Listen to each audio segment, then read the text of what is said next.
ఆకలి అంటే నీకు ఎంత ఇర్రెస్పాన్సిబుల్ ఉన్నదా? మా ఆకలి అంటే ఎంత ఇర్రెస్పాన్సిబుల్ అయినావు అక్క అని అన్నా. మా ఆకలి మీకు ఇర్రెస్పాన్సిబిలిటీ అంటే నాకు అర్థం కాల. నేనేం చేసి 14 మంది వెయిట్ చేసే దీనికోసమే కదా. ఇప్పుడు సడన్ గా టాస్క్ పెట్టిన అనుకో ఏంది పరిస్థితి? బేబక్క, శేఖర్, యష్మి మరియు నబీల్ వీరికి కూడా మిగిలిన చీఫ్ స్థానాన్ని భర్తీ చేయాలనే కలుంది. ఆ ఒక్కరు థర్డ్ చీఫ్ గా ఎంపికవుతారు. మీరు ఒక అనుకున్నారు కదా ఇది కరెక్ట్ అని, అదే వెళ్ళండి. మీరు ఇల్లు చూసుకోలేరా చీఫ్గా? దాకా వాట్ హీ సెడ్ సాఫ్ట్గా ఉన్నారు, వాళ్ళు మీకు ఇన్ఫ్లుయెన్స్ చేస్తున్నారు, మీరు అవుతున్నారు. అది సాఫ్ట్ ఉండడమే. ఆమెకి ఒక ఒపీనియన్ ఉన్నప్పుడు ఆ ఒపీనియన్తో ఉండాలి.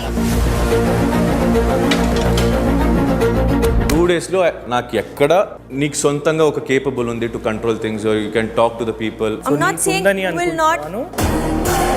Responsibilities even if you judge నువ్వు 2 రోజులు చూసినా కూడా యష్మి కొన్ని చోట్లల్లో she raised her voice. Why are you fooling every time? నా గురించి మీరు ఎందుకు మాట్లాడుతున్నారు? ఈ యష్మిని రూల్ అవుట్ చేయడానికి పాయింట్ ఏంటి అంటే అంత ఇర్రెస్పాన్సిబుల్ ఉన్నది. It's not about irresponsibility. Don't use such words. నేనెందుకు చేసుకోవాలి? Let me talk, Yashmi. Let me answer.